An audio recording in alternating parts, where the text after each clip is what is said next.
Hey YouTubers, this is David Elon Brown again coming at ya. This portion of the YouTube broadcast is talking about, or this portion will be talking about, dealing with, and I guess it goes along with the weight loss, but I wanted to separate it from the weight loss because I felt it was just that important because a lot of us have weight loss, or weight conditions, I should say, or obesity, BMI, whatever you want to call it, but I don't want to be rude either. But also, we have medical conditions, and I'm not sure how to separate the two, or how to put the two together. So I'm separating them, and we're going to deal with that as well. Now, like I said, I hope that on this channel or any of the others that I talk about, that I don't get emotional, because a lot of things are emotional. And by that I mean that a cold or whatever is something that you deal with. But when they start telling you things like, well, for example, if they come up to you and say, "Hey, we found a certain something in you, and you need other tests," and then they give you the word, and man, the whole family is just astonished. They're like, "Wow, really? So what's the next step?" And take those steps because you're believing the doctor's report. Some women have their breasts removed because they're told they have a lump, and not realizing that there are alternative treatments, which I'm not going to get into right now, but because this is the introductory video for this other portion of my channel. And I guess I'll start off with that I've been disabled since 2000. And the doctors had diagnosed me with ADHD, bipolar, and a few other areas. And then later on down the road, now they've diagnosed me with fibromyalgia, nerve damage in the feet. They think rheumatoid arthritis as well. And they found a certain something in my lung. And of course, I already told you about the glasses. I have I need the glasses for reading, basically small print. Seeing, perfect, but small print, like I'm reading the clock and so forth, it would be, yeah. Take them off and it's blurry. You leave them on and it's clear. But anyway, I went back to work recently. Doors opened up for me to go back to work through going back through the Department of Rehabilitation Services, and as well as working with Goodwill Industries, putting in applications, and got a job working for SMX Quad Graphics right here in Martinsburg, West Virginia. Worked there for a number of days, and then I got sick. Went to the ER, and they told me I had acute bronchitis. So, they go through the general deal. They ask you, now especially, you go to the hospital, have you been outside the United States? Yeah, I know what they're asking. Ebola. No, I haven't been, and no, I haven't been around any friends, nor do I know any friends that have even traveled outside the U.S. So they give you a little tag, they set you down, ask you a bunch of questions, and the next thing they did was x-rays. Well, just to make sure everything's on the up and up and you're good, we want to send you, Mr. Brown, to the x-ray room. Get the lungs x-rayed because they want to make sure that everything's in there okay. And they come back and go, well, Mr. Brown, we notice on the left lung that you've got a lump about the size of a grapefruit. Well, can't say I didn't know it was there. They found it in Arizona. when I was living there a number of years ago. But, over time you think it's gone. And of course I went to another pulmonary doctor in Winchester, Virginia. And it's not bothering me, it's not hurting or anything, but it was like 8 centimeters. And then he said, well, we really need to do a CT scan. So they sent me up and did a CT scan. And then after they compared from the pulmonary doctor in Winchester, from what they had there, it had actually reduced in size, went from 8 to 7. So, happy that it went down, but still, that pain that I felt and that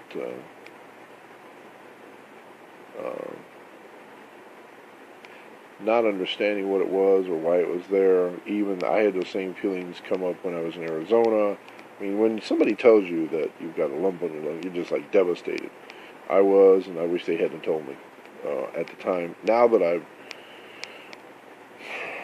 gotten older and a bit stronger in those areas, it wasn't hard to deal with, but it still resonates back in the back of your mind, like, man, what in the world? Thank God God is in my life, and I trust Him and believe. But still, you're like, man, you're not expecting stuff like that to slap you in the face sometimes. He says to never put anything on you that you can't handle, that you can't bear. And I go through all of that, and of course, I'm still dealing with the acute bronchitis 3 to 4 weeks later. The acute bronchitis is gone, but now they're wanting to run some more tests on the lump that's on the lung to see, if it's desert fever, if I've had other conditions when I was younger, which I did. I was sick quite a bit. I had high fever, so high that they had dumped me in ice water to bring it down because they couldn't get me to the ER quick enough. When I was younger. I mean, this is when I was a child. So this has been, I'm 40, almost 47 now, and this was a good number of years ago. So I don't know how many times that happened, whether I had high fevers, etc., where I had colds and so forth. So where that lump came from, I have no clue.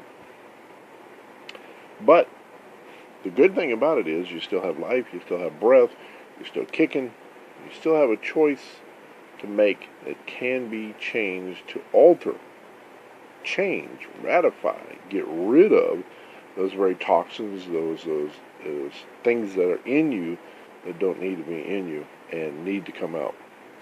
And I believe in time that lump will either disappear or dissipate or shrink and go away, or just poof, it'll come out, it'll dislodge itself, the other part will heal, it'll go elsewhere, out the system, be done with.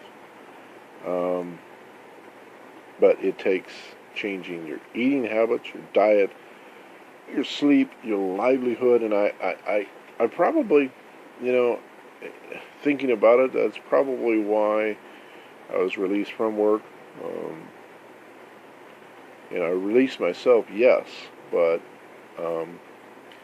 I know that I was released from there because things weren't changing. And I didn't want to keep running back and forth to the doctor and running back and forth to work every week, giving him a slip of paper and saying, hey, I'm still sick, blah, blah, blah, and I'm not working, not getting pay. So let's just draw a line here, put it on hold, and if perchance I'm able to, because they want to make sure about this lump before any other work or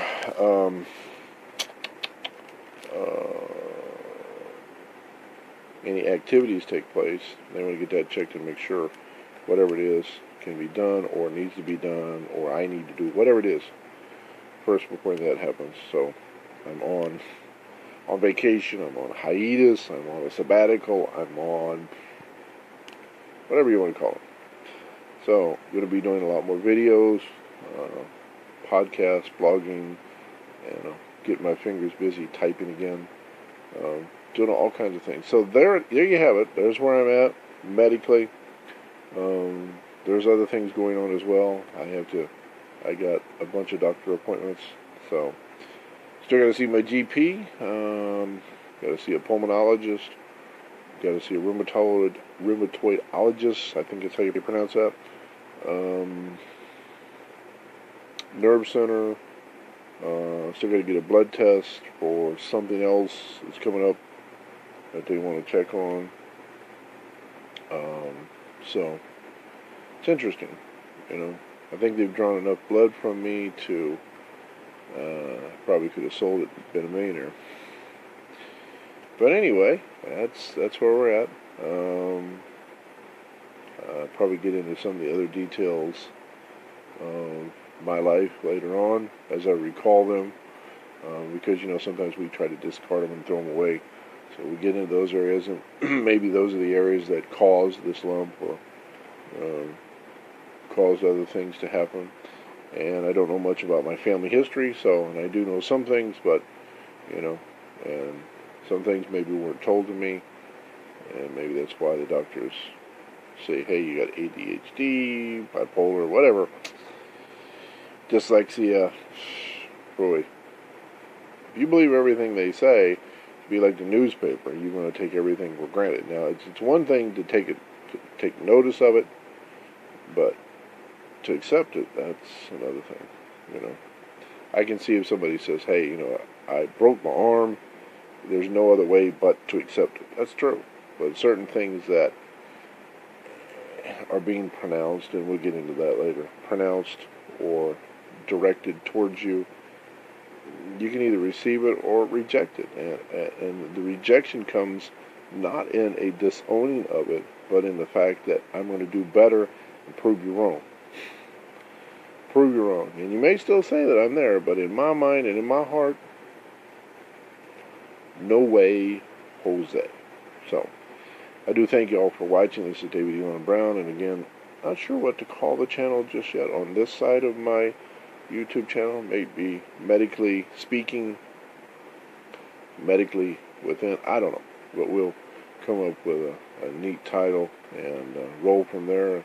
Hopefully get some comments and questions, and nothing X-rated, or that's not G-rated. Let's all keep everything G-rated on this channel, okay? If you're cussing, go to the dictionary and rephrase it and bring it back. Alright, so we'll see y'all later. Thanks for tuning in. Remember to like, subscribe, comment, and tell your friends and neighbors as well. And we'll be back on the flip side, as they say. Again, tune in. Hey, you don't know what's in store. Got some good things coming up. I want to talk about some things. Might even get on the internet and look at some things and read to you and talk about things. And we can get into discussions on these big fancy words and these big terminologies, and does this apply to you and me? So thanks for tuning in. Talk to you later. See you next time.